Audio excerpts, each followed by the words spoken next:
इस ठोको नीति से नहीं कानून व्यवस्था ठीक होती। अगर 1 साल का भी कॉल डिटेल रिकॉर्ड निकल आएगा तो पूरी ट्रांसपेरेंसी दिखाई देगी कि आखिरकार कौन लोग हैं, कौन पॉलिटिकल लोग थे जो इसको बढ़ावा दे रहे थे, कौन सिस्टम में लोग बैठे थे जो पुलिस विभाग के लोग थे जो इस तरह के लोगों को बढ़ावा देते हैं। पहले तो विरोधी लोगों को खत्म कर रही थी, अब भारतीय जनता पार्टी अपने लोगों को ही खत्म कर रही है। समाजवादी पार्टी किसी भी बड़े दल से अलायंस नहीं करने जा रही है। समाजवादी पार्टी अकेले चुनाव लड़ेगी। नमस्कार, आप देख रहे हैं राजपथ और आज हमारे खास मेहमान हैं उत्तर प्रदेश के पूर्व मुख्यमंत्री और समाजवादी पार्टी के अध्यक्ष युवा नेता अखिलेश यादव। यादव जी, आपने हमारे लिए वक्त निकाला, आपका बहुत शुक्रिया। हम बात तो करेंगे राजनीति की, यूपी के बारे में खास करके, लेकिन उसके पहले 98% वाली बात कर लेते हैं। आपको बहुत बधाई, बिटिया अदिति ने 98% से 12वीं का रिजल्ट लेकर के पास हुई है। वो ये इतना बढ़िया रिजल्ट के पीछे राज बताइए, किसका हाथ है? मैं बधाई देना चाहता हूँ अदिति को, इसलिए क्योंकि पूरी मेहनत उसकी है और पता नहीं आजकल के बच्चे इतनी मेहनत कहाँ से सीख रहे हैं। जब मैं उसकी मेहनत देखता हूँ तो मुझे लगता है कि मैंने इतनी मेहनत की नहीं, अगर की होती तो शायद मेरे भी इतने नंबर आए होते। क्योंकि हम अगर अपने नंबर मिला लें 10th एंड 12th के तो शायद एवरेज भी हमारी उतनी नहीं बनती है, इसलिए उसकी पूरी मेहनत है जी। लेकिन चूंकि होमवर्क और ये सब आजकल बच्चों पर प्रेशर पूरा रहता है, तो घर में आपके बीच में और डिंपल जी के बीच में डिपार्टमेंट कैसे बटा हुआ है अदिति को गाइड करने का? मेरे से ज्यादा मुझे लगता है डिंपल ने इसमें कोशिश की है और डिंपल लगातार उसको गाइड करती रही। डिंपल ने कई बार उसको पढ़ने के लिए जो कर सकते हैं वो किया उसके लिए। बिल्कुल। अब दूसरा विषय ये है कि ये कोरोना काल में हर तरफ से देखिए तो कुछ ना कुछ अच्छे समाचार कम, खराब समाचार ज्यादा आ रहे हैं। आपके बिल्कुल घनिष्ठ पारिवारिक मित्र श्री अमिताभ बच्चन की तबीयत का भी समाचार आया है। हम लोग उम्मीद करते हैं कि वो माइल्डली पॉजिटिव ही निकलें और बिल्कुल दुरुस्त होकर के लौटें। आप उनके बारे में कुछ कहिए ना। अमिताभ बच्चन जी क्योंकि बहुत बड़े दुनिया के कलाकार माने जाएं, देश के तो हैं ही वो, और उनको भी इस वैश्विक महामारी से पीड़ित होना पड़ा है। हमारी यही ईश्वर से प्रार्थना है, भगवान से प्रार्थना है कि वो जल्दी स्वस्थ हो और उनके जो सिम्टम्स हैं या सिम्टम्स आ रहे हैं वो इतने कम हो कि जल्दी स्वस्थ होकर के आ जाएं वो। बिल्कुल। अब हम थोड़ा विषयांतर करते हैं और हम आपसे बात करना चाहेंगे कि यूपी में जो इस वक्त हुआ है, विकास दुबे द्वारा पुलिस कर्मियों की सामूहिक हत्या, फरारी, गिरफ्तारी, उसके बाद इनकाउंटर, ये अगर मैं आपका ओवरव्यू लेना चाहूं आज के उत्तर प्रदेश पर, क्यों ये उस पर अभिशाप छाया हुआ है? अगर हम उत्तर प्रदेश को देखें और खासकर विकास की घटना को देखें और जो कुछ हुआ है, जहां हमारे उत्तर प्रदेश के बहादुर जवान भी शहीद हो गए, अगर हम पूरा देखें जब से ये सरकार बनी है, सरकार ने न जाने क्या फैसले लिए हैं जिसकी वजह से ये घटनाएं हो रही हैं। पहले तो कानून व्यवस्था को लेकर के सरकार ने जो कहा कि अगर कोई भी अपराधी होगा वो ठोक दिया जाएगा, और उसमें जिस तरीके से खुली छूट मिली है, मैं ये कह सकता हूं कि लखनऊ में ये एक जो आईटी प्रोफेशनल था विवेक तिवारी, उसकी हत्या हो गई। वहीं अगर हम जाकर के पीछे लौटे और नोएडा में देखें, एक जिम ट्रेनर था, वो शादी से लौट रहा था, पुलिस ने कोई उसका भी इनकाउंटर कर दिया होता, आज वो पैर से नहीं चल पा रहा है। इसी तरह बहुत सारे उदाहरण में लखनऊ से लेकर के आपको आजमगढ़ का दे सकता हूं। एक राजभर है जिस पर प्रश्न लगाया था उन्हीं की सरकार के एक मंत्री ने। आप शामली देख लीजिए, मुजफ्फरनगर देख लीजिए, मेरठ देख लीजिए, अलीगढ़ देख लीजिए।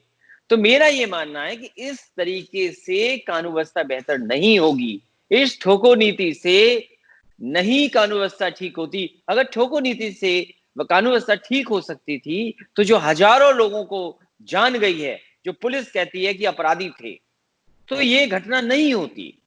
कहीं ना कहीं हमें पुलिस पर और कहीं ना कहीं हमें सिस्टम को बेहतर करना पड़ेगा, तब जाकर के कानून व्यवस्था उत्तर प्रदेश की बेहतर होगी, वरना इसी तरह की कानून व्यवस्था चलती रहेगी। आपने एक बहुत गंभीर आरोप लगाया है और जाहिर है कि लगाया है, तो हम जानना चाहेंगे कि आपके पास तथ्य क्या है कि अगर उस दिन कार नहीं पलटती तो शायद सरकार पलट जाती, सरकार को पलटने से बचाने के लिए कार पलटी गई। इसके पीछे आप कहना क्या चाहते हैं, क्योंकि ये गंभीर आरोप है।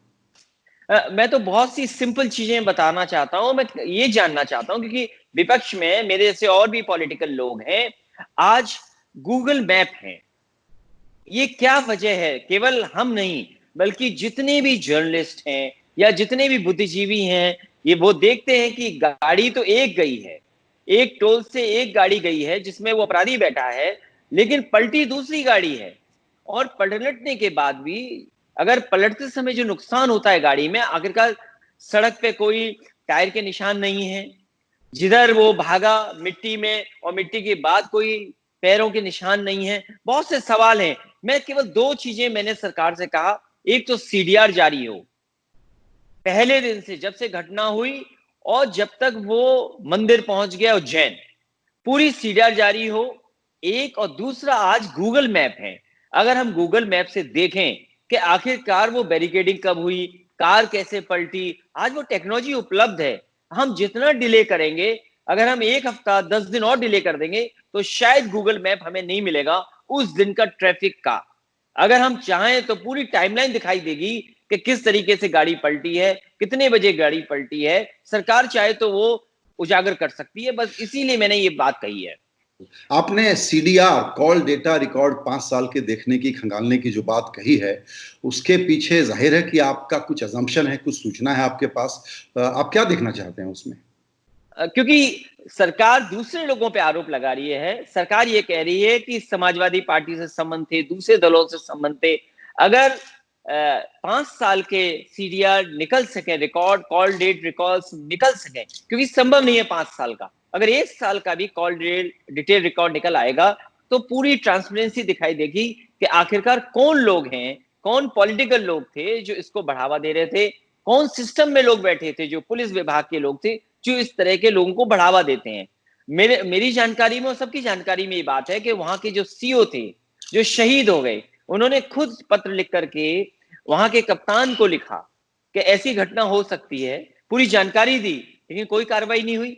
सीओ शहीद हो गए, वो कप्तान थे वो ट्रांसफर हो गए, पूरा का पूरा थाना सरकार को हटाना पड़ा। और मुखबरी भी पुलिस ने की है, किसी और ने नहीं की है। तो इसकी जिम्मेदारी सरकार की है। सरकार को इस पहलू पे भी सोचना चाहिए। अगर इस पहलू पे विचार करेगी सरकार, तो न्याय भी मिलेगा और अपराध भी कम होगा। जी। इसमें अब थोड़ा-सा आपका एनालिसिस मैं चाहूँगा, क्योंकि ये पहली बार हमने देखा कि कोई राज्य सरकार एनकाउंटर को अपनी घोषित पॉलिसी बताए और सरकारी विज्ञापनों में नंबर दे कि हमने इतने एनकाउंटर कर दिए, ठोक दो पॉलिसी जिसका आपने ज़िक्र किया। ये कानून के खिलाफ, व्यवस्था के खिलाफ, पुलिस व्यवस्था कैसे चलनी चाहिए, उसके खिलाफ एक नई पैरेलल व्यवस्था खड़ी की गई। और पिछले बरसों में जब से ये सरकार है और ये पॉलिसी है, विपक्ष के तौर पर आप लोगों ने इस बात का विरोध नहीं किया, क्योंकि डर गए कि लोग कह देंगे कि अपराधियों का साथ दे रहे हैं क्या, और ये सबसे बड़ा नुकसान कानून के राज का हो गया। ये मैं आपसे सहमत हूं, क्योंकि जिस तरह की ताकत उनके पास है, जिस तरह का उनके पास व्यवस्था है, अगर हम ये बात कहें कि अपराधी या अपराध गलत लोगों का इनकाउंटर हो रहा है, तो वो ये कहेंगे कि देखिए ये तो अपराधी के साथ हैं। मुझे याद है समाजवादी सरकार थी तो हमारी कोशिश थी कि सबसे बेहतरीन पुलिस के लिए रिस्पॉन्स सिस्टम बनाया जाए। उस समय के जो अच्छे अधिकारी थे, मैंने उन्हें न्यूयॉर्क भेजा था, वो यहाँ से सिंगापुर गए, वहां का पुलिस का सिस्टम देख करके आए, रिस्पॉन्स सिस्टम कैसे काम करता है, किस टेक्नोलॉजी पर वो काम करते हैं। मैंने एक प्रोफेसर वेंकट को एडवाइजर रखा सरकार का, और उत्तर प्रदेश में सबसे बेहतरीन पुलिस के लिए रिस्पॉन्स सिस्टम दिया। वहीं जो एक पुलिस हेडक्वार्टर, एक जगह पुलिस बैठ सके, एक जगह सभी वरिष्ठ अधिकारी, उनके तमाम विभाग बैठ सकें और निर्णय ले सकें, वहां पर ट्रेनिंग के लिए हॉल बनाए हैं, जिससे कि समय समय पर ट्रेनिंग की जाए अधिकारियों को, और जहां जरूरतमंद समझे छोटे अधिकारी उनको भी। लेकिन सरकार उस पहलू पे नहीं ध्यान दे रही है। हमारी पार्टी ने, समाजवादी पार्टी ने, मैं दोनों सदनों में विरोध किया कि ये ठोको नीति से कानून व्यवस्था ठीक नहीं होगी, और उसका परिणाम हमें मिला है। हम लोगों ने झेला है, मुसीबतें आई हैं। देख लीजिए आजम खान साहब पर कितने मुकदमे लगा दिए सरकार ने, और उस आईपीएस से मुकदमे लगवाए, उस डीएम से मुकदमे लगाए जिनकी खुद जांच चल रही है।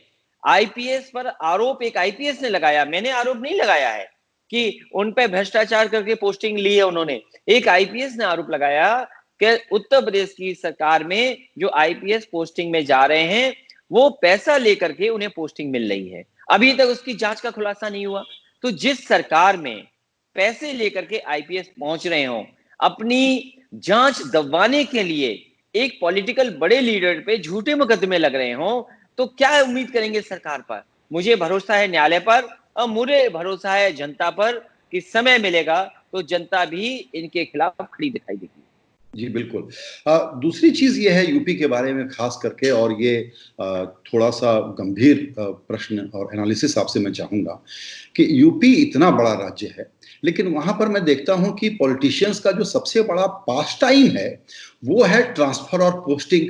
और उसमें चूंकि खेती वाला राज्य है, दूसरे काम धंधे हैं नहीं, तो सरकारी ठेका, तो सरकारी ठेका, अपराधी, पुलिस और नेता, ये चौकोना जो एक रिश्ता है ये बड़ा गंभीर है, पूरे यूपी को जकड़ चुका है। और रियल प्रॉब्लम को एड्रेस नहीं करने का सबूत ये सिर्फ इससे मिलता है कि सभी पार्टियों में आपराधिक छवि के और आरोप, गंभीर आरोप वाले अभियुक्त बड़े पैमाने पर हर जगह, विधानसभा से लेकर संसद तक आप लोग चुनते हैं, चुन करके आते हैं। तो प्रॉब्लम को तो आप लोग अवॉइड कर रहे हैं ना सर? नहीं, मेरी कोशिश थी कि उत्तर प्रदेश को एक विकास की गति पे ले जाएं, खुशहाली की गति में। आज मैं ये कह सकता हूं कि समाजवादी सरकार में उत्तर प्रदेश के पास सबसे बेहतरीन इंफ्रास्ट्रक्चर के लिए सड़कें बनना शुरू हो गई थी, जो दिल्ली से लेकर के आपकी आगरा तक बन चुकी थी एक्सप्रेसवे। आगे जाकर के आगरा से लेकर के मैं गाजीपुर तक बना रहा था, हालांकि आधा बन गया था। ये उत्तर प्रदेश का सबसे बड़ा एक्सप्रेसवे होता और ये स्टेट पहला बनने जा रहा था। उत्तर प्रदेश के किसी कोने से अगर कोई लखनऊ आना चाहता तो वो 4 और 4.5 घंटे में आ जाता। मेट्रो बनाई समाजवादी सरकार में, लखनऊ में मेट्रो बनाई समाजवादी सरकार ने, नोएडा से लेकर के जो दिल्ली को जोड़ती है, नोएडा से ग्रेटर नोएडा को जोड़ने के लिए बनाई। आगरा में मेट्रो शुरू हुई। इसी तरह बड़े बड़े कैंसर इंस्टीट्यूट बनना शुरू हो गया था। लखनऊ में इसलिए कैंसर इंस्टीट्यूट बनाया था जिससे कि हमारे उत्तर प्रदेश के और आसपास के लोग बंबई जाते थे इलाज के लिए, दिल्ली के लिए जाते थे, और कैंसर की गंभीर बीमारी का इलाज बहुत महंगा था, इसलिए यहाँ कैंसर इंस्टीट्यूट बन रही थी। यहाँ पे आईपीएल होना शुरू हो गया था, नए नए स्टेडियम बनने शुरू हो गए थे।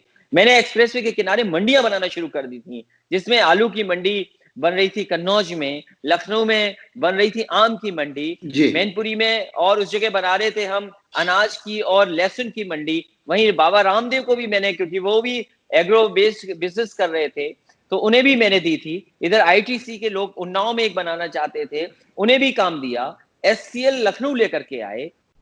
तो ये एक विकास और एक खुशहाली के रास्ते पे ले जा रहे थे। ये सच है कि बहुत सारी ऐसी उत्तर प्रदेश में जो समस्याएं रही हैं, चाहे वो ट्रांसफर पोस्टिंग की हो, चाहे वो क्रिमिनल की हो, हमारी पार्टी ने कोशिश की थी कि किसी भी खराब छवि वाले को हम टिकट नहीं देंगे। मैं आपको भरोसा दिलाता हूं, आने वाले समय में भी जिसकी जनता में छवि खराब होगी उसको समाजवादी पार्टी मौका नहीं देगी।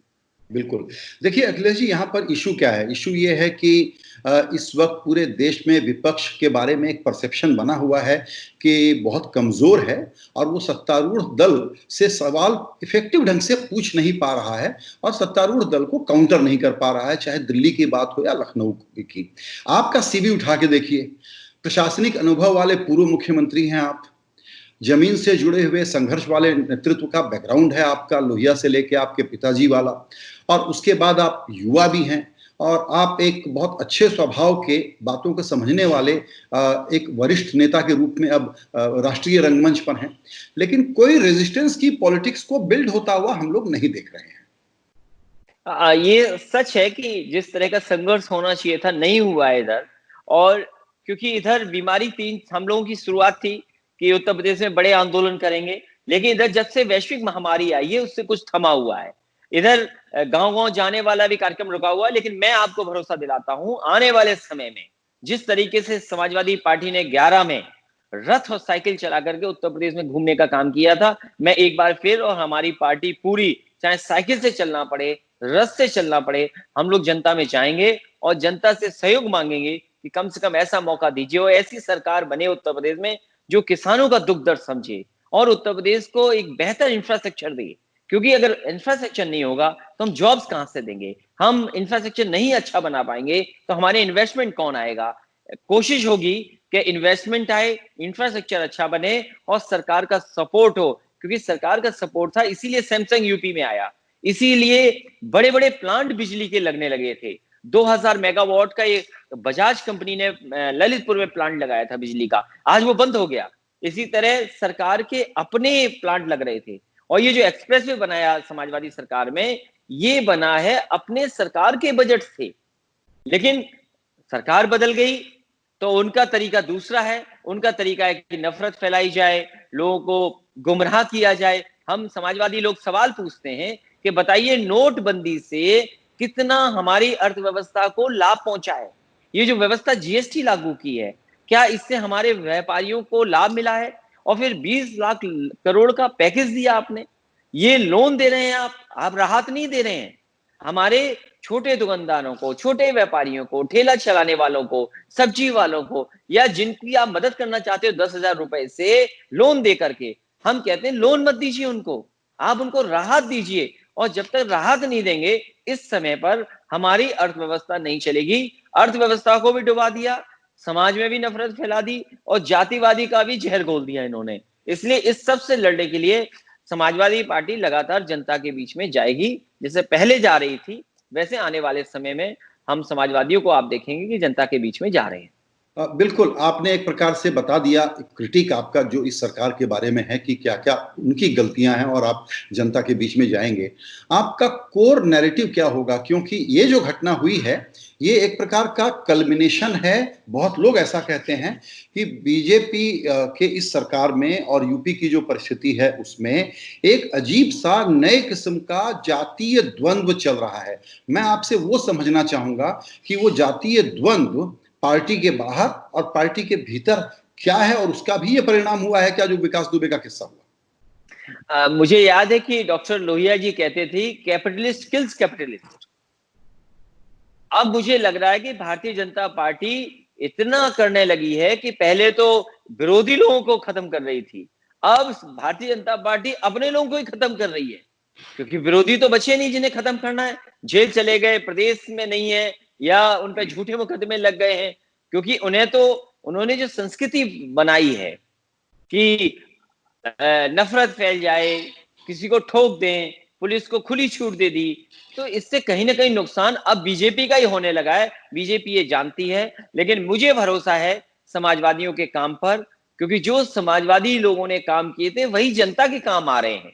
आज जो बड़े बड़े हॉस्पिटल्स हैं, जो बड़े बड़े हॉस्पिटल्स कोविड में काम आ रहे हैं, वो समाजवादी सरकार के बने हुए हैं। और जो एम्बुलेंस, जी, आपने चूंकि कहा कि अब अपने ही लोगों को मार रही है, परेशान कर रही है, तो उसका एक पहले आपने हल्का जिक्र किया था, लेकिन वो जवाब भी ले लेना जरूरी है, क्योंकि उसको बीजेपी बहुत जोर शोर से कह रही है कि ये विकास दुबे समाजवादी पार्टी में था, इनकी पत्नी समाजवादी पार्टी में रही हैं, और समाजवादी पार्टी का इनका बैकग्राउंड है। तो अखिलेश हमको क्या बोलेंगे?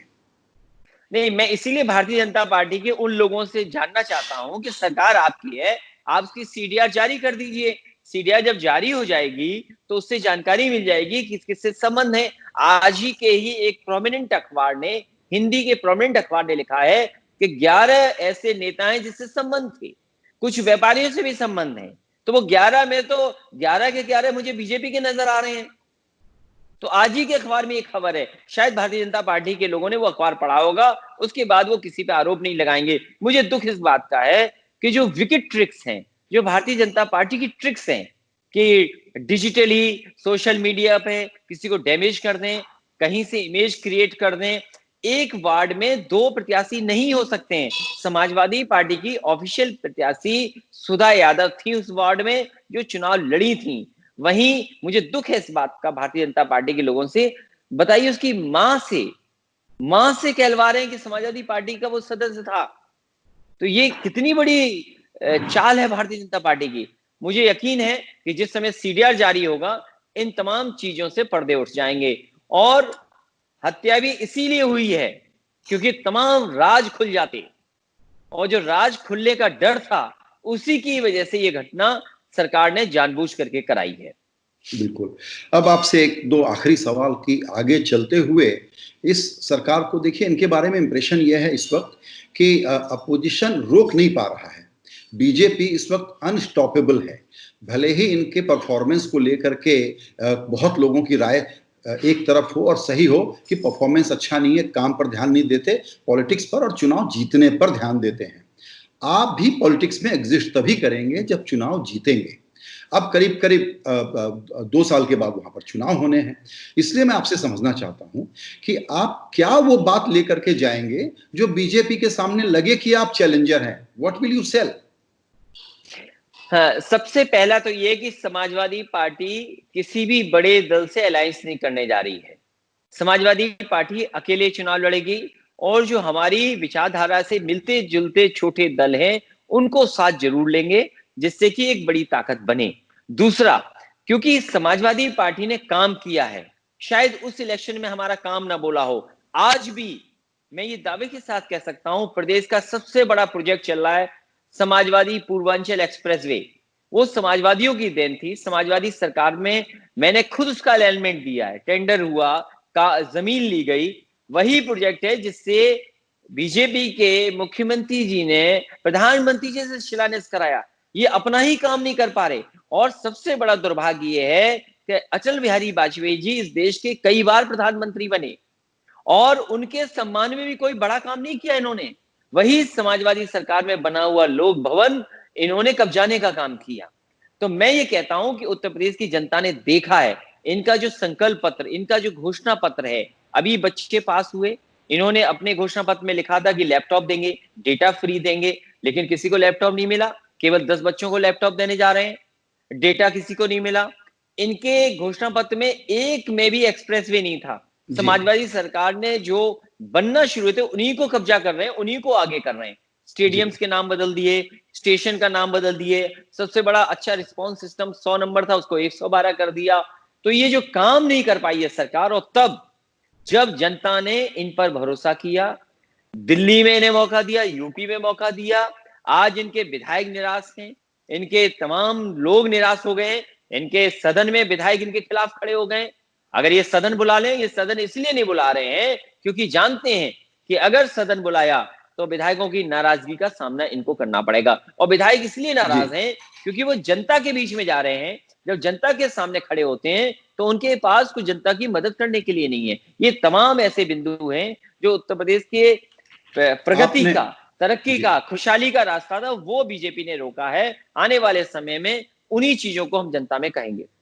एक आपने जिक्र जो किया कि समाजवादी पार्टी अकेले चुनाव लड़ेगी, तो इसमें जो एक कॉमन थ्योरी दी जाती है उसमें आप अपना गणित बताइए कि अगर बीजेपी के मुकाबले आप अकेले लड़ेंगे, पीएसपी भी अकेले लड़ेगी, कांग्रेस पार्टी से भी आपका कोई अलायंस नहीं होगा, तो ऐसा चौकोना मुकाबला तो बीजेपी के लिए बहुत ही बढ़िया सिचुएशन है। इस समय बीजेपी से बहुत बड़े पैमाने पे लोग निराश हैं। जिन लोगों ने मदद कर दी थी, जिन लोगों ने इनका सहयोग कर दिया था, अभी जब बाई इलेक्शन हुआ उस समय एक एक विधानसभा में जहां बाई इलेक्शन हुआ 40-40 हजार वोट इनका कम हुआ है, जिसमें समाजवादी पार्टी 3 सीटें जीती, कई जगह सेकंड आए। तो मैं ये मानता हूं कि जिस समय समाजवादी पार्टी और अन्य दल जनता के बीच में जाएंगे, क्योंकि बीजेपी को हम ये मौका नहीं देना चाहते हैं। जब भी हम गठबंधन करते हैं, बीजेपी अपने आप को इस बात से जनता में रखती है कि मुझे हराने के लिए, हमारे हिंदुत्व को खतरा पैदा करने के लिए, या हमारे जो एक एक करके दल एक हो रहे हैं हमारे खिलाफ, तो इस बार ये मौका हम बीजेपी को नहीं देंगे, जिससे ये कह सकें कि सभी दल एक हो रहे हैं। अब ये होगा इस बार यूपी में कि सभी दल बीजेपी से लड़ेंगे। बिल्कुल। इसमें लेकिन एक ही इशू है, आपकी बात में मान लूं कि जनता नाराज हो रही है बीजेपी से, नाराज होकर के वो एक तरफ वोट कर सकती है, लेकिन दिक्कत यह है कि जनमत नाराज होना और उसका इलेक्टोरल कन्वर्जन होना, इस नए भारत में दो अलग चीजें हैं। मुझे यकीन है क्योंकि हम 2 बार हार चुके हैं, 14 भी हारे, 17 भी हारे, और हालांकि 19 सबसे बड़ा गठबंधन हार गए हैं। तो हारने से हम लोग बहुत कुछ सीखे हैं। इस बार समाजवादी पार्टी भारतीय जनता पार्टी को हराएगी, और इसीलिए भारतीय जनता पार्टी जानती है कि समाजवादी पार्टी मुकाबले में है, हमारे नेताओं पे, हमारे कार्यकर्ताओं पे, हमारे तमाम साथियों पे झूठे मुकदमे लगा रही है। बिल्कुल। अखिलेश जी, आपसे इस चर्चा के लिए आपने जो समय निकाला, आपका बहुत शुक्रिया। और जाहिर है कि आपकी बातें जो हैं इस पर हम लोग आगे चर्चा और एनालिसिस भी करेंगे। बहुत बहुत शुक्रिया। बहुत धन्यवाद आपका, बहुत बहुत धन्यवाद।